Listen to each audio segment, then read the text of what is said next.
Réalisez-vous que pour commencer, nous avons envahi l'Afghanistan à la recherche de Bin Laden. Puis, comme on n'avait pas de preuves, nous avons changé de cap et les autorités ont justifié l'occupation par une guerre au terrorisme. Et puis, plutôt que de nous avouer leur véritable motivation derrière cet acte d'agression, ils nous ont fait croire que nous étions en Afghanistan pour aider les femmes afghanes, parce que les gens commençaient à voir clair à propos de la fausse motivation du terrorisme. Puis maintenant que nous savons tous que nous n'avons jamais été là pour aider les femmes, ils nous disent que nos troupes vont rester en Afghanistan jusqu'en 2014 pour aider à instaurer la démocratie. Hey! Ils veulent rire de nous autres! L'Afghanistan se trouve sur une position extrêmement vitale, à cheval sur l'Asie du Sud, l'Asie centrale et le Moyen-Orient. L'Afghanistan est aussi situé le long de l'itinéraire du pipeline pétrolier, la pipeline, depuis les champs pétrolifères de la mer Caspienne jusqu'à l'océan Indien, où la société pétrolière états-unienne Unocal, avec Enron et Halliburton de Cheney, avait été en négociation pour les droits exclusifs du gazoduc d'acheminement du gaz naturel du Turkménistan à travers l'Afghanistan et le Pakistan, vers l'énorme centrale électrique à gaz naturel d'Enron et d'Abol, près de Mumbai, ce qu'on appelle Bombay. Avant de devenir le président fantoche des États-Unis, Karzai avait été un lobbyiste d'Unocal, comme par hasard. C'est d'ailleurs Unocal, une compagnie de pétrole qui a été la possession du papa George Bush pendant 1 ou 2 décennies, il faudra aller vérifier, mais je vous incite, faites vos recherches toujours. Unocal, c'était un des principaux actionnaires, c'était George Bush. Puis c'était sous son règne que les plans du pipeline pétrolier ont été dessinés, pendant que Karzai était lobbyiste pour eux autres. Tout de suite après les attentats du 11 septembre, Unocal a commencé à construire sa pipeline, elle est aujourd'hui finie, elle est toute construite, et puis Karzai a été comme par hasard nommé le président de l'Afghanistan avec une élection démocratique, entre guillemets. Mais oui. Al-Qaïda n'existe pas en tant que menace. Mais à présent, James Jones, le conseiller en sécurité nationale du président Obama, ancien général des marines, a fait une déclaration enterrée opportunément par les aimables médias états-uniens sur l'évaluation de l'importance du danger représenté actuellement par Al-Qaïda en Afghanistan. Jones a déclaré au Congrès, « La présence d'Al-Qaïda est très réduite. L'évaluation maximale est inférieure à 100 exécutants dans le pays. Aucune base, aucune capacité à lancer des attaques contre nous ou nos alliés. » Fermez les guillemets. À toute fin utile, cela signifie qu'Al-Qaïda n'existe pas en Afghanistan. Diable! Mais au Pakistan voisin, les restes d'Al-Qaïda ne sont presque plus décelables.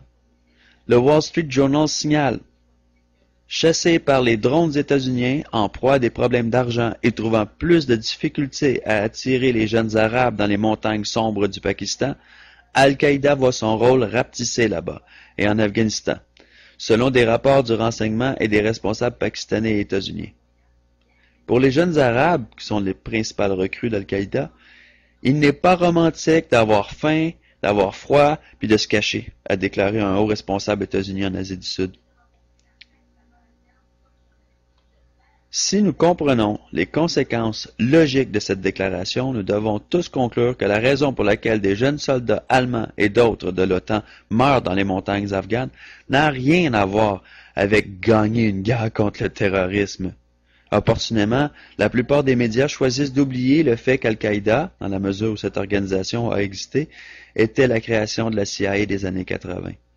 Elle recrutait et formait à la guerre des musulmans radicaux de la totalité du monde islamique contre les troupes russes en Afghanistan.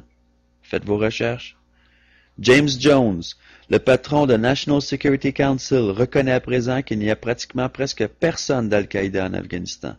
Peut-être serait-il temps d'une explication plus honnête de nos dirigeants politiques sur la véritable raison de l'envoi d'autres jeunes en Afghanistan pour mourir en protégeant les récoltes d'opium?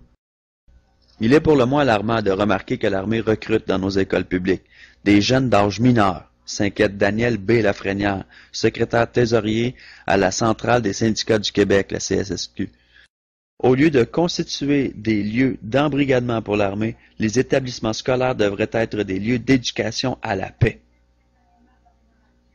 L'armée vise clairement à mobiliser les enseignantes et enseignants pour diriger dès la maternelle les enfants vers la marine et ses ailes jeunesse, que sont les corps de cadets. Jamais nous ne collaborerons à cette initiative d'endoctrinement des jeunes pour la guerre, dénonce quant à elle Monique Posé, présidente du syndicat de l'enseignement de Champlain affilié à la CSSQ. Dès l'âge de 9 ans, les enfants sont sollicités pour joindre un mouvement militaire pour enfants, les cadets de la Ligue navale. Les jeunes qui s'y joignent portent l'uniforme militaire, côtoient des instructeurs formés par l'armée et participent à des activités sur les infrastructures militaires. Ils sont aussi exposés aux outils de guerre, conditionnés à l'obéissance et même initiés au maniement des armes. 9 ans! Wake up and smell the coffee, people! Les armées, de par le monde, sont associées à l'augmentation de la violence envers les femmes dans la sphère privée et au viol comme arme de guerre. Nous ne voulons pas exposer nos enfants à ce qui nous apparaît comme une culture machiste au moment même où ils ou elles sont en pleine construction de leur identité, ajoute Alexa Corandi, présidente de la Fédération des femmes du Québec. L'armée prétend offrir aux jeunes l'éducation à la citoyenneté via le corps de cadets et ses visites dans les écoles. Dans les faits, elle profite du désir des jeunes d'œuvrer pour la paix alors qu'elle les prépare à s'enrôler des opérations offensives, affirme Hélène Bertrand, vice-présidente de l'Alliance des professeurs et professeurs de Montréal. L'armée canadienne exploite tous les moyens possibles pour attirer la jeunesse dans sa plus grande campagne de recrutement depuis la Seconde Guerre mondiale.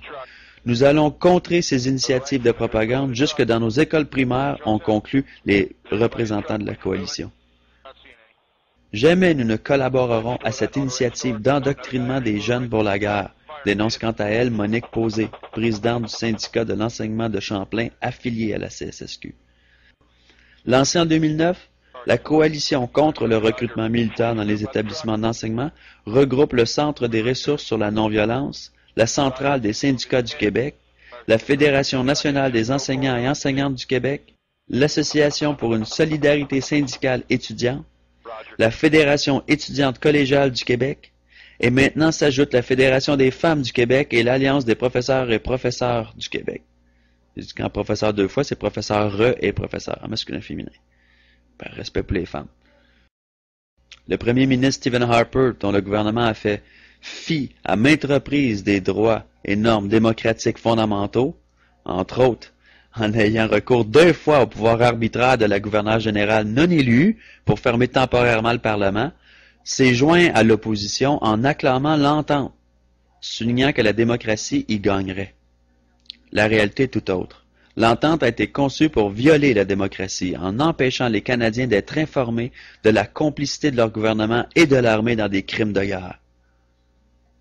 Un petit chapitre sur le contrôle de l'information, vous savez que j'aime bien ça. Selon l'accord, le comité décidera comment l'information jugée pertinente et nécessaire par les 8 députés choisis, entre guillemets, sera communiquée aux députés et à la population sans compromettre la sécurité nationale. Cela pourrait signifier la divulgation de versions censurées de documents, la production de résumés ou toute autre technique jugée acceptable, entre guillemets, par le comité. Autrement dit, toute information rendue publique aux Canadiens devra d'abord être filtrée et modelée selon les intérêts de l'État canadien. Les conservateurs et les Forces armées canadiennes, la FAC, maintiennent fermement qu'ils ne savaient pas et qu'ils ne pouvaient pas savoir que les Afghans transférés aux forces de sécurité afghanes par la FAC allaient être torturés et maltraités. Cependant, durant les 3 dernières années, maintes révélations sont venues montrer que le gouvernement et l'armée du Canada avaient ignoré et masqué les preuves que le National Directorate of Security, le NDS afghan, emploie la torture en tant qu'instruction permanente d'opération et que nombre de ceux qui ont été transférés aux autorités afghanes par les FAC n'étaient pas des insurgés, mais des simples Afghans pris dans les rafles des FAC.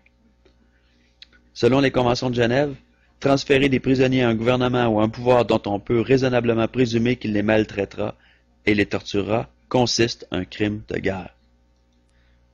Nous sommes une démocratie. Faites vos devoirs de citoyens. Informez-vous. Ne croyez pas aveuglément à l'autorité. C'est des politiciens. Je vous incite aussi à consulter Narco-économie en Afghanistan sur Wikipédia.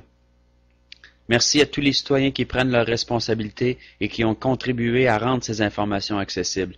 Mais en particulier, merci à tous les journalistes du monde pour leur travail de véritables soldats de l'information et particulièrement à ceux et celles qui ont perdu la vie dans l'année record de journalistes assassinés de 2006.